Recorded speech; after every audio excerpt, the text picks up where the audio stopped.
The raid tier, and all of the other content introduced so far in Dawntrail, prompted a heavy discussion regarding the direction of the game's difficulty near the beginning of the expansion. Most players welcomed the increase in difficulty as it felt like natural progression. The game should expect players to improve as they level. However, a vocal subsection of the player base believes that low-end content is now too hard. The experience of doing even MSQ is harmed, they feel pushed out of the game, therefore it must be nerfed.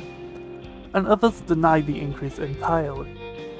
The thing I feel most strongly about is that denying the spike within low-end is an exercise in futility, bordering on outright misinformation. To deny the spike is to deny reality. I do sympathize with both sides. It is an objective fact that within Dawntrail, the content we've received is notably harder than that of Endwalker. And it's my opinion for that to be a good thing.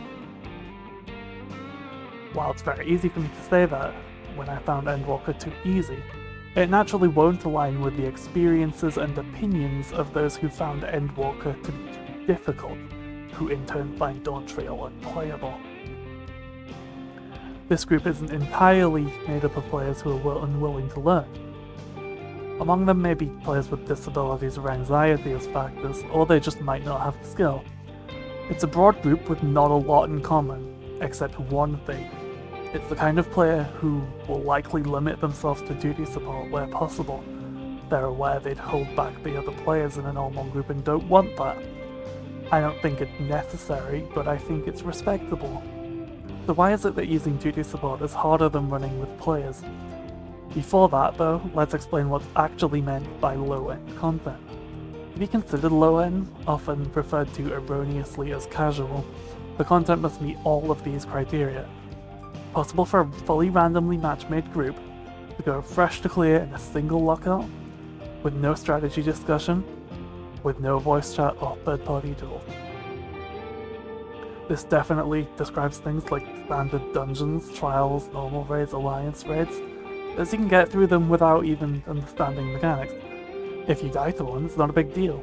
There's no body checks, your allies res you, you continue the pull, and you'll do better next time. High-end content, often erroneously referred to as hardcore content, is that which does not meet all of those criteria. You'll mostly see it prescribed to extreme trials or anything more difficult than them. Lack of consistency and synergy within the group can harm you. The mechanic can take more than a lockout to intuit or must be discussed beforehand. Or perhaps callouts and auto-markers are commonplace. Either way, the absence of those criteria is what makes the content high-end. The reason I bring this up is that these criteria don't actually apply to duty support. Low-end content has been built on the assumption and expectation that your allies have a wide range of skill, the strong compensate for the weak, and nobody is left behind. However, when using duty support, your allies all are god-fucking awful and can't compensate for you. You are alone with your confusion and frustration, and every mechanic is a body check. If you die, it's an immediate wipe. If there's something the party laughs off, everything that kills you is a hard prog point, meaning that in one lockout criteria might not actually apply.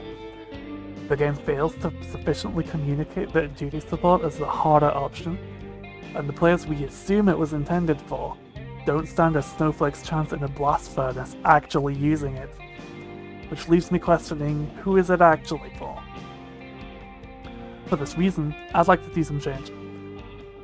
For long term, I believe the best course of action would be reworking duty support's difficulty to below that of low end, aiming it at players below casual. An easy way to do this without changing encounters would be to introduce the extra lives system from trials, to add that also into dungeons, or add a more powerful echo, meaning the player doesn't die as easily. If fixing up duty support isn't an option, it must either be explicitly marked as a higher difficulty or blocked on a first playthrough.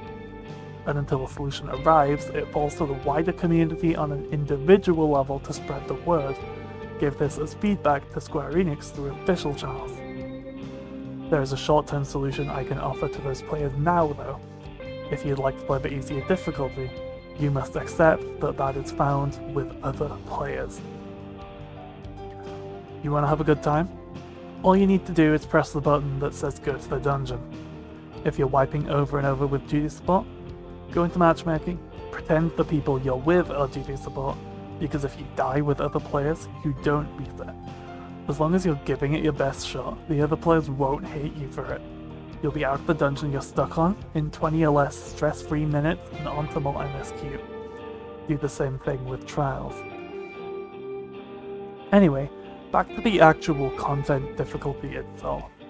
The gap between the top of low end and bottom of high end has been FF14's biggest issue for the longest time, and I'm glad steps are being taken to mitigate. High-end content has historically been a walled garden of sorts, appearing closed to outsiders. But contrary to popular opinion, it was never walled by raiders themselves. It was walled by the design of the game.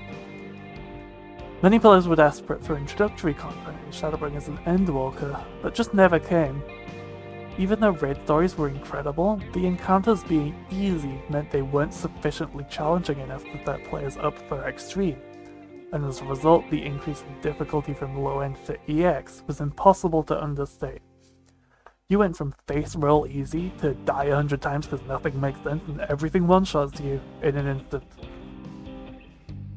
Low end content's purpose is ultimately to serve as a linear progression that challenges you gradually and eventually gets you into high end. The devs wouldn't put so much time and effort into high end content if they didn't want players attempting and completing that content.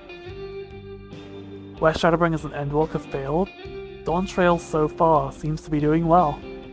Based on what we've got, there's once again a clear progression in difficulty. Dungeons are the easiest instances, then normal trials are a bit harder, then normal raids are the hardest low-end content. The first two extreme trials serve as introductory high-end content, as while they're a big step up, they're not totally out of reach. And then the Savage Raid tier linearly ramps its difficulty as you progress into the later turns, which then provides a smooth curve up to Ultimate. This is how the game should feel. That linear ramp makes starting high-end content far easier. I also look forward to seeing where Alliance raids and Chaotic Alliance raids fall in this hierarchy. If you're waiting and looking for a sign, this is that sign.